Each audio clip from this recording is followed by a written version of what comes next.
오늘은 도의국사에 대해서 알아볼게요. 여러분들은 도의국사라는 말을 잘 안 들어보고 어쩌다 한 번씩 황룡사는 그래도 법문을 많이 하는 편이니까 지나가면서 한 번씩 얼핏 들었을 수도 있어요.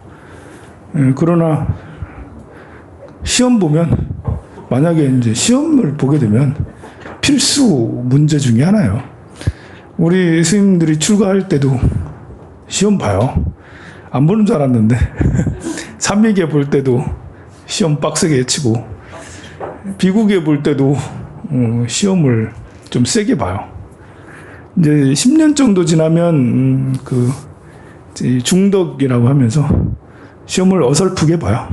보긴 보는데 미달만 되지 않으면 합격시켜줘요. 그 이후로도 시험이 있긴 하지만 이렇게 대체로 하는 것만 잘 이수하면 한 달에 한 철에 한 번씩 결계하는 거 신고 잘 하고 또 연수가 있거든요. 조계종 스님들은 연수를 다 받아요. 저 공주 마곡사 뒤에 전통문화원에서 제일 연수를 많이 시키고 가까운 통도사 연수원에서도 연수할 때 있고 경주 이런 데서 연수할 때도 있는데 그 연수를 1년에 한두 번씩 꼬박꼬박 잘 이수를 받으면 20년이 지나면 대덕 풍계를 받고 25년이 지나면 뭘 받는데 30년이 지나면 이제 종사해서 한 35년 40년 되면 대종사가 돼요. 제가 올해 28년 차인데 아직 대덕도 못 받았네.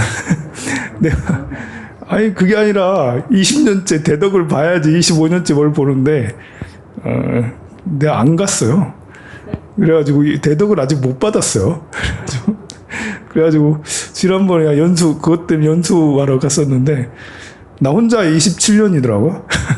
다른 스님들은 다 이제 20년 전후에 가지고 다 봤는데 내가 제일 오래되고 이렇게 좀 창피하더라고요. 나 혼자만 27년이고 좀 나이는 내가 제일 젊었는데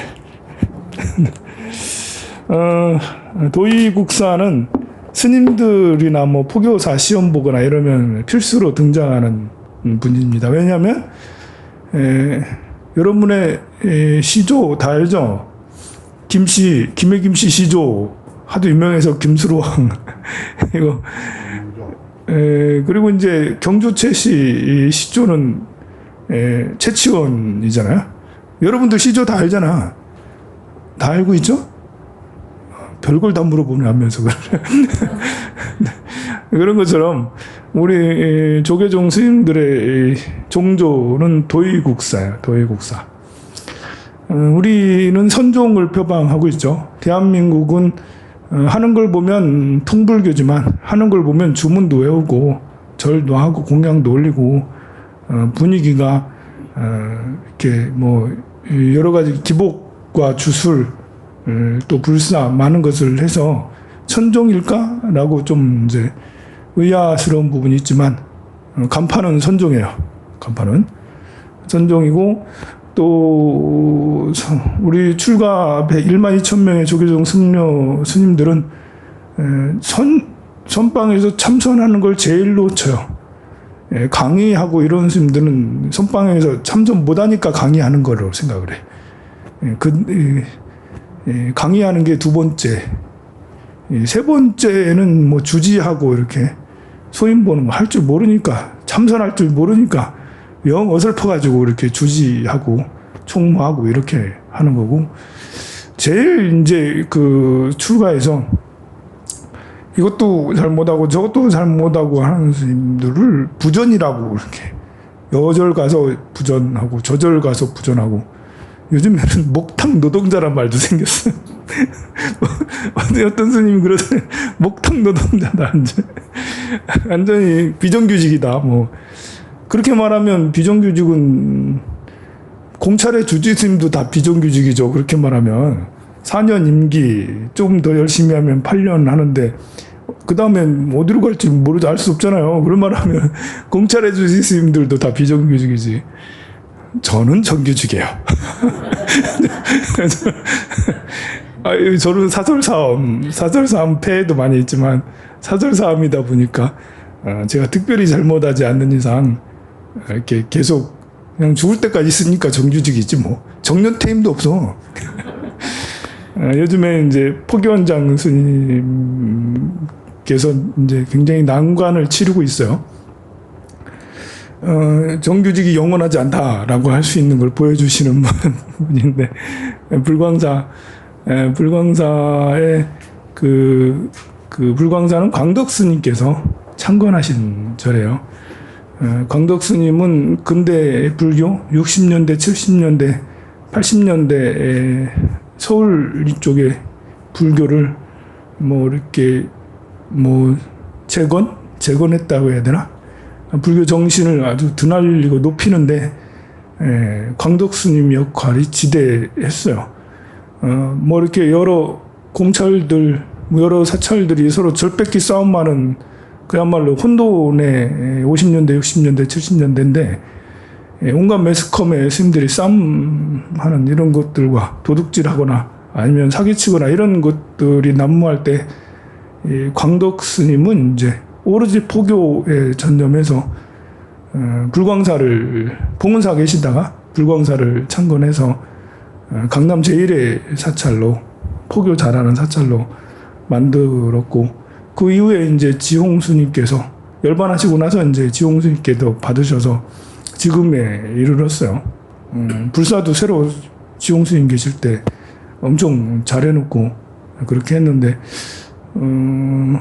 이렇게 그 언론에 있는 것밖에 잘 모르니까 언론에서는 이렇게 스님이 종무원하고 주고받은 문자가 좀 심한 문자다. 이제 뭐 내 생각만 해. 뭐 이런 거 있잖아요. 그런 문자를 주고받았다 하는 것과 스님께서 유치원인가 어린이집에 이제 임원으로 등록돼 있는데 그 월급을 지속적으로 계속 받았다라는 두 가지 문제 때문에 스님이 종무원의 포교원장이시니까 이중 취업하면 안 되잖아요. 근데 뭐 우리 스님들 사이에 그런 게 어디 있어요? 스님들 그런 거 중요하게 안 여기고 내가 다른 거 맡아 했으면 여기서도 월급 받고 저기서도 월급 받고 뭐 노장 스님이니까 뭐 그랬을 수도 있는데 그것이 이제 법적으로는 죄가 되잖아요. 그거 두 가지 이유로 창건주를 사퇴하라, 이제 회주를 사퇴하라 해가지고 이제 불광사 신도회에서 스님을 사퇴하라 요구하고 스님은 사퇴하셨어요. 이제 창건주 말고 회주직을 불광사의 공직을 내려놓으셨어요. 그리고 이제 이 불광사에서는 창건주까지도 내려놔라 이렇게 이제 요구를 하고 있죠. 창건주는 뭐냐면 이제 제가 황룡사를 만들었잖아요. 그럼 이제 조계종에 등록을 해서 제가 창건주잖아요. 창건을 했으니까 창건주가 돼요. 그러면 이제 저와 제 상자, 제자까지는 종원종법에서 보장을 해줘요. 다른 사람을 주지를 내주지 않고 제자까지는 그냥 계속 창건한 게 창건 공덕이 크니까 계속 그냥 하시라고 하는 거예요. 창건주 권한이 굉장히 강해요, 세요. 자기 주인처럼 바뀌지 않는 거니까요. 그런데 이제 그 권한까지 내려놓으라고 그렇게 신도에서는 요구를 해요. 요 상황을 보면서 할 말이 참 잘 없어요. 이렇게 제가 이야기 꺼내기도 어려운 문제고 요거에 대해서 평하기도 어려워요. 다만 이제 다른 종교에 비교하면 뭐 스님이 잘했다라는 건 아니지만 다른 종교에서 요즘에 이제 무슨 만민교회인가 그런 거 보면 거기 여성들이 수십 명 뭐 이제 진술을 하고 있고 굉장한데 근데 스님은 다른 건 하나도 안 나오고 딱 두 문자 주고 받은 것이 몇 개가 나온 거예요. 이제 그거하고 월급을 두 군데서 받았다. 이제 그거인데 뭐 이렇게 잘못하셨죠. 잘못하신 건 하신 건데 불광사 신도에는 너무 세게 나오는 거야. 이제 이런 생각도 한편으로는 들어요. 스님 평생토록 이 불광사를 위해서 평생토록 이렇게 노력을 하셨는데 좀 약간 좀 애매해요. 제가 그걸 가지고 스님을 옹호할 수도 없고 신도회를 비판만 할 수도 없고 신도회를 그렇다고 옹호할 수도 없고 참 애매한 상황입니다. 도의국사에 대해서 설명을 좀 할게요. 도의 스님은 이제 지금 서울, 옛날에는 북한군이라고 했는가 봐요. 옛날에는 서울을 북한군이라고 그랬대요. 참 특이하네요. 지금의 서울 태생이고 속성은 왕씨라네요. 고려 시대가 되기 전입니다. 신라 말이니까 왕건 생각하면 왕씨가 있었네라고 할 수가 있겠습니다. 전하는 말에 의하면 아버지는 흰 무지개가 방으로 들어오는 꿈을 꿨대요. 그리고 어머니는 어떤 스님과 잠자리 하는 꿈을 꿨대요. 그 불자가 스님하고 잠자리 하는 꿈을 꾸면 여러분들은 어떤 느낌일 것 같아요? 재수없다라고 생각할까요? 뭐 이런 꿈이 이상 기분 나쁘다라고 생각할까요? 그런데 꿈을 꾸었는데 깨어나니 이상한 향기가 방 안에 가득하였다 라고 했고요. 그걸 본 부모는, 그 말을 들은 부모는 느낌이 어떨까요? 느낌이 또 남편은 어떤 느낌일까요? 근데 여기서는 부모는 깜짝 놀라 다음과 같이 말했답니다. 이런 상스러움을 보건대 반드시 성스러운 자식을 얻을 것이요. 그 뒤 반달이 지나자 태기가 있었다네요. 참 당시에는 정말 스님들을 존경했는가 봐요. 스님들을 별로 의심하거나 뭐 스님들의 비리나 뭐 이런 거에 대해서 너무 신경 안 쓰고 그야말로 존경했는가 봐요. 그래서 잠자리 하는 꿈을 그냥 보는 꿈도 아니고 잠자리 하는 꿈까지 꿨는데 그것을 성스럽다라고 여기 그러니까 좀 의아하긴 해요. 그런 꿈 꾸는 것도 그렇지만 그 다음에 태중에서 39개월 만에 태어났습니다. 39개월? 39개월. 어이구, 이러면 3년이 넘는데 3년 동안 배 안에 있었다. 세상에.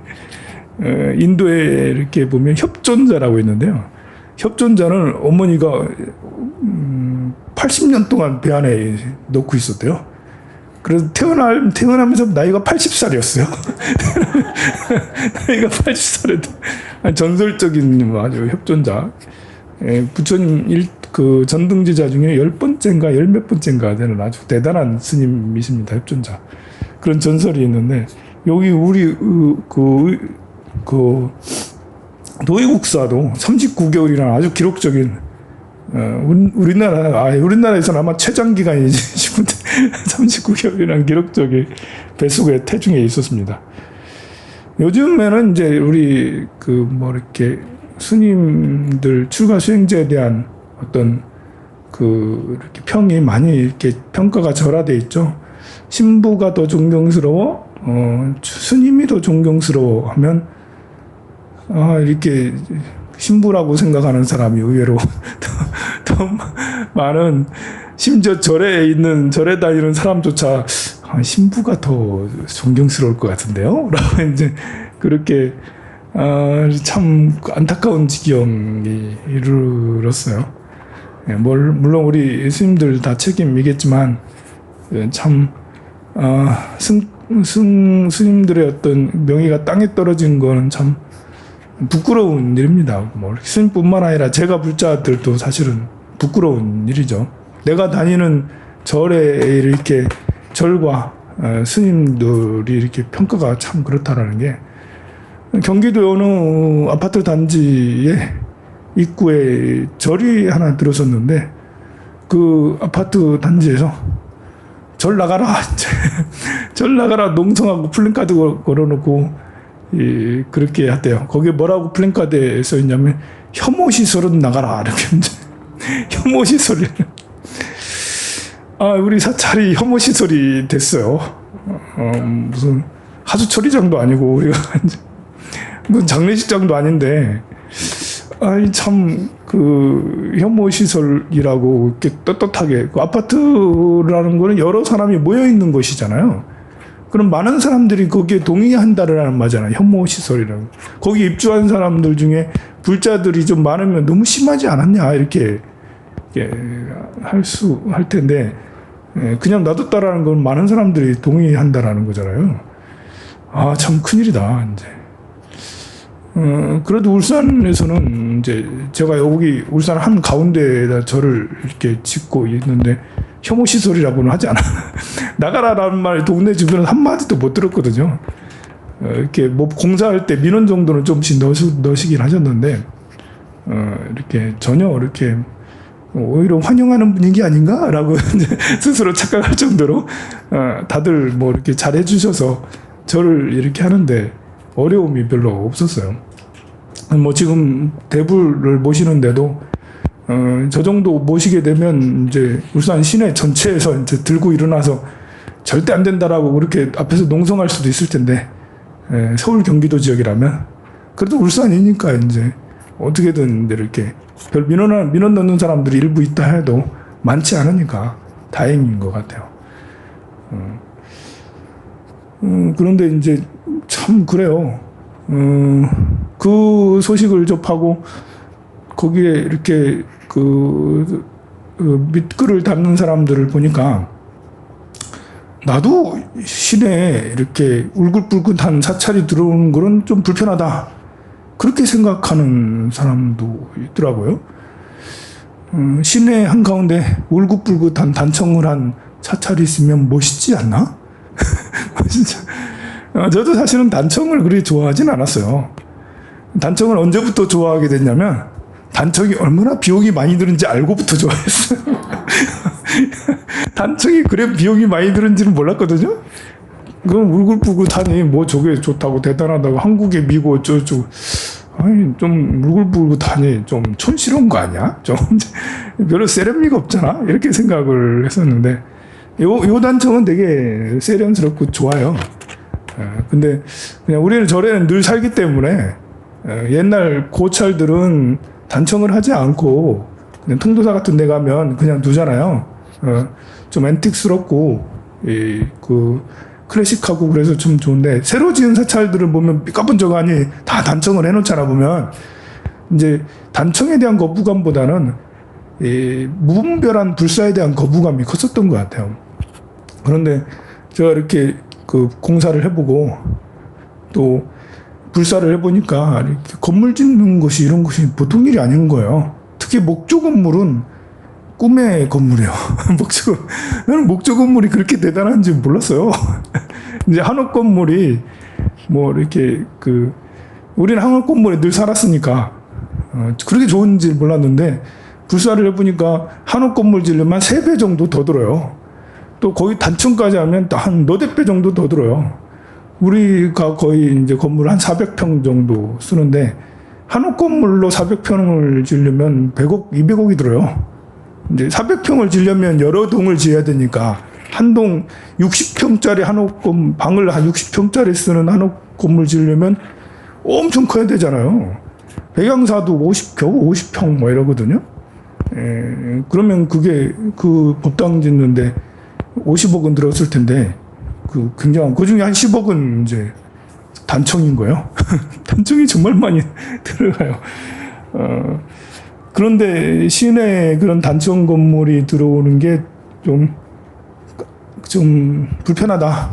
불자들까지 그런 생각을 하고, 또 지금이야 이제 단독 건물이니까 우리가 이렇게 좀 괜찮지만 건물 안에 있을 때는 사람들이 계단에서 들어올까 말까 하다가 돌아간 분이 되게 많아요. 용기 내서 들어온 사람도 많지만 아예 그래도 가볼까 했던 사람도 대단한 거예요. 시내에 그래 황룡사다 해가지고 내비치고 와보니까 시내네? 이게 뭐지? 그래서 이제 당황해하는 사람들도 적지 않았어요. 그런데 이제 그만큼 그 절이 시내에 이렇게 없다 보니까 지금처럼 이런 현상이, 아파트 단지 앞에 절이 웬 말이냐, 혐오시설이 웬 말이냐라는 이런 말까지 듣게 되는 거죠. 사실 그 절들은 다 시내 한 가운데로 다 들어와야 돼요. 어제 어떤 불자님이 이렇게 무슨 얘기하다가 이제 남녀 호랑개교 이렇게 얘기가 나왔는데, 그 부살님이 하시는 말씀이, 거기 다니는 분은 아닌데 얘기를 듣기를, 거기 다니면 사업이 잘 된대. 그런 말이 엄청 많아요. 나 처음 듣는 얘기도 아니에요. 남녀 호랑개교 다니면 사업이 정말 잘 된대. 맞는 말일까요? 틀린 말일까요? 저는 맞는 말이라 봐요. 왜냐면 남녀 호랑개교만 그렇다라는 게 아니에요. 교회든 절이든 남녀 호랑개교든 이렇게 시내에 있게 되면 조직 활동을 하게 돼요. 조직 생활이잖아요. 조직 생활. 여기에서 어쨌든 그 절에 계속 다니고 그 절에서 명성을 얻거나 뭘 하려면 사람이 모나면 안 돼요. 모나고 자기 주관만 엄청 강하고 이러면 거기서 오래 못 버티거든요. 사람이 원만하고 또 남들한테 좀 잘하고 이렇게 친절하고 인상도 좋고 뭘 이제 열심히 하려고 하고 이래야지 거기서도 그 종교 단체에서도 인정을 받아서 장로가 되든 뭐가 되든 뭐 하거든요. 그리고 그렇게 하면서 자기 이렇게 영역도 더 넓어지는 거예요. 자기 인식의 영역도, 마음도 더 넓어지게 되고 또 열정을 더 갖게 되고 내가 뭐 살아야겠다는 의미도 더 커지잖아요, 보면. 그러니 이 마음에 이런 것이 더 넓어지고 기가 더 강해져요, 보면. 그러니 자영업을 하거나 뭐 하는 사람들이 그 종교에 절에 다니거나 교회 다니거나 남녀 호랑개교 이런 데 다니면 더 잘 될 수밖에 없는 거예요. 사업도 더 잘 되고 또 직장 다니면 승진도 더 잘 되기 쉽고 부처님이나 하나님이 도와주기 이전에 더 잘 되기 쉬운 거예요. 그래서 절이 시내에 들어와야 돼요. 절이 산에 있으면 조직 생활이 아니잖아요. 산에 있으면 그냥 나 혼자 가서 빌고만 오잖아요. 거기서 산중에서 신도들끼리 서로 갈등 같은 게 없어요. 갈등이 꼭 나쁜 게 아니거든요. 우리 시내에 있으면 시내에서 100명, 200명의 사람들이 다니면서 서로 싸우기도 하고 서로 미워하기도 하고 서로 이렇게 뒤에서 이제 서로 뒷담화도 막 하고 막 그러잖아요. 그게 나쁜 게 아니에요. 그러면서 그 사람들이 성장을 하는 거예요. 그리고 못난 건 고쳐지고 좀 잘난 건 더 잘하게 되고 그래서 이제 자기 하는 사업도 더 좋아지고 건강도 좀 더 좋아지고 가정 생활도 더 좋아지고 그러는 거거든요. 근데 이제 교회에 인재가 많다. 뭐 이렇게 예전에 그런 조사를 한 적이 있어요. 무슨 이제 사회에 뭐 엘리트라고 해야 되나? 사회 활동을 하는 이런 사람들이 어떤 종교를 가지고 있나 했을 때 기독교인이 굉장히 많았어요. 다른 종교의 추종을 불허할 만큼 굉장히 기독교인이 이 사회에서 많은 역할을 하고 있는 거예요. 왜 그러겠어요? 이 기독교인들은 어려서부터 교회에 다닌 거예요. 어려서부터 교회에 다니니까 조직 생활을 할 줄 알아요. 사회생활을 일찍부터 배운 거예요. 사회생활을 요즘엔 학교에서 사회생활을 가르쳐 주지 않잖아요. 학교에서는 줄 세우기만 가르치잖아요. 근데 이렇게 사회성을 초등학교, 중학교, 고등학교 다닐 때 배울 수 있는 것은 요즘에는 절이나 교회밖에 없어요. 종교단체밖에 없어요.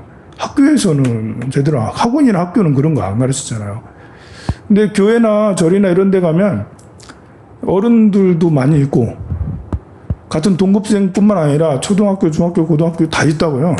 좀 나이가 들면 대학생이 되면 초등학교, 중학교 애들한테 또 가르쳐요. 또 고등학생들도 초등학생들 좀 가르치기도 하고, 그래 되니까 이제 저절로 사회성이 길러져요. 근데 사회성은 20대 중반, 후반, 30대가 돼가지고 길러지지는 않거든요, 잘. 이 청소년 시기에 길러야 되는 거거든요. 10대 때 사회성을 길러야지 나중에 사회에 나가서 활동을 무슨 회장을 하든 총무를 하든 잘 할 수가 있거든요.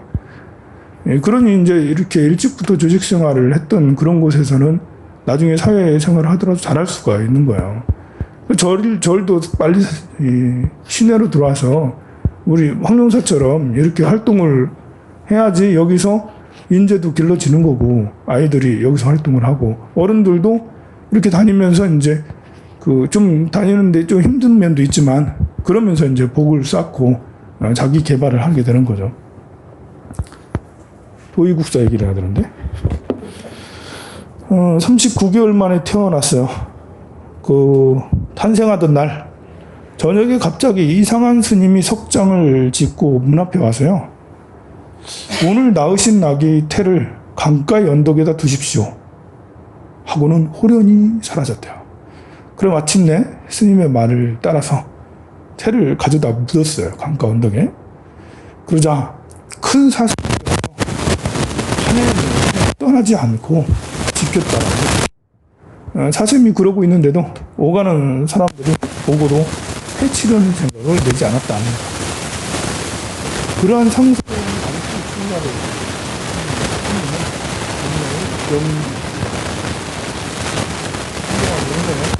784년에 중국으로 가셨어요. 돌아오기를 824년 정도에 돌아왔으니까 40년을 중국에서 선종에 수행을 했어요. 당나라에 들어가가지고 오대산 가셨다고 그래요. 어제도 오대산 얘기가 나왔는데 또 오대산 갔다 오길 잘했어. 그래가지고 현장감이 있잖아요. 오대산으로 가서 보살이 문수보살에 거룩하고 신성한 낯을 예배하고 문수보살의 신성한 상스러운 성스러운 종소리가 공중에서 메아리 치는 것을 듣고는 그리고 또 신비로운 새가 산에 날아다니는 것을 또 봤고요. 다른 길과 같은 봉황 같은 이런 것들이 날아다니는 상소를 봤답니다. 그리고 광부 개원사에서 구족대를 받으시고 거기서 구족대를 다시 받으셨나니 구족대란 건 비국이에요. 다시 조계에 이르러 육조 해능스님 직접 본 건 아니고 육조 해능스님의 명당에 예배를 하려고 도착하니 방문이 저절로 열렸대요. 예배를 하고 했더니 문이 저절로 열려가지고 자동문이 열린갑지. 당시에 자동문이 있었어요. 열렸으면 3번 예를 하고 나오니 문이 다시 예전처럼 또 닫혔대요. 정말 자동문이지. 정말 자동문입니다. 810년에 도의스님, 해소스님이 신라스님 같아요.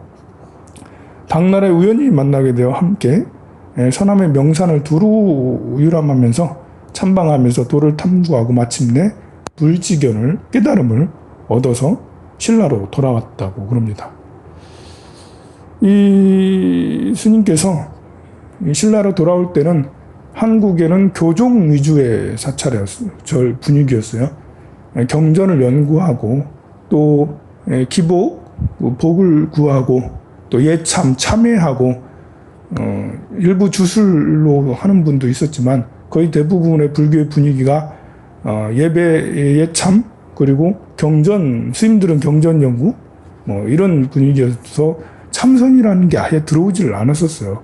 도의국사가 처음으로 참선을 들여왔어요. 그러나 그 참선이라는 게 참 이렇게 참선의 선종 사상이 쉽게 접근할 수 있는 사상이 아니거든요. 좀 어려워요. 약간 좀 무슨 그 귀신 좀 뜬구름 잡는 소리 같은 거 많이 하잖아요. 선문답 같은 걸 보면 정말 처음 접하면 저 뭐야 이러면서 이제 그렇게 하는데 처음에 들어와서 선법을 펴니까 잘 안 먹혔는가 봐요. 그래서 이제 이렇게 하다가 강원도 설악산 그 밑에 양양 이쪽에 거기다 절을 지었는데 절 이름이 진전사예요. 진전이라는 뜻이 잘 몰랐는데 여기서 이렇게 저자가 하시는 말씀이 진전이라는 뜻이 묵정밭이라네요. 묵정밭, 묵정론 이러면 아무 쓸모 없어서 짓지 않는 논, 짓지 않는 밭 이런 의미가 있대요. 그러니까 진전이란 뜻이 그렇다니까 참 스님이 포교하는데 전법하는데 정말 어려웠구나. 중국에서 40년 동안 수자로 참선하는 스님으로 이렇게 활동해서 한국에 왔는데 참 쉽지 않았다. 유학파라고 다 잘 됐던 건 아닌가 봐요. 그래서 스님께서 그렇게 선법을 전해왔지만 당시에 크게 받아들이지 않았고, 저 강원도 양양이면 지금 같으면 지금도 저 외곽인데 당시 신라 경주가 수도였다면 참 멀고 먼 곳이잖아요. 그 신도가 있으면 얼마나 있겠어요. 선종이 크게 발달하지 않다가 한 100년 동안은 별로 그렇게 크게 발전이 없다가 한 100년 정도 지나서 오교 구사들이 하나씩 선종이 조금씩 그 득세를 하게 되죠. 신라 말까지만 해도 선종은 별 이렇게 힘을 못 쓰고 고려 중기가 돼야지 선종이 힘을 막 쓰기 시작해요. 특히 무신정권 집권하면서는 선종이 완전히 이제 최고의 그 종파가 되죠. 쉽게 말해서 무신정권은 이제 좀 무식정권이잖아요. 무신정권은 무식정 이렇게 힘으로 밀어붙이는 정권이라서 그런지 또 그 선종에는 산에서 주로 많이 활동해서 지방의 토 세력들이 선종을 무척 지원을 많이 해줬고, 또 교종들의 스님들은 되게 지식인들이잖아요. 또 시내에 있고 자꾸 농성해요. 물러가라, 이제 무신정권 물러가라.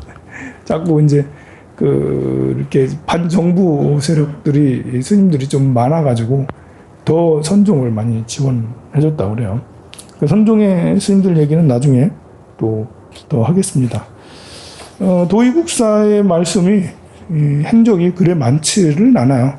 그래서 여기는 법문 위주로 소개가 되어 있습니다. 오늘 마치도록 하겠습니다. 성불하십시오.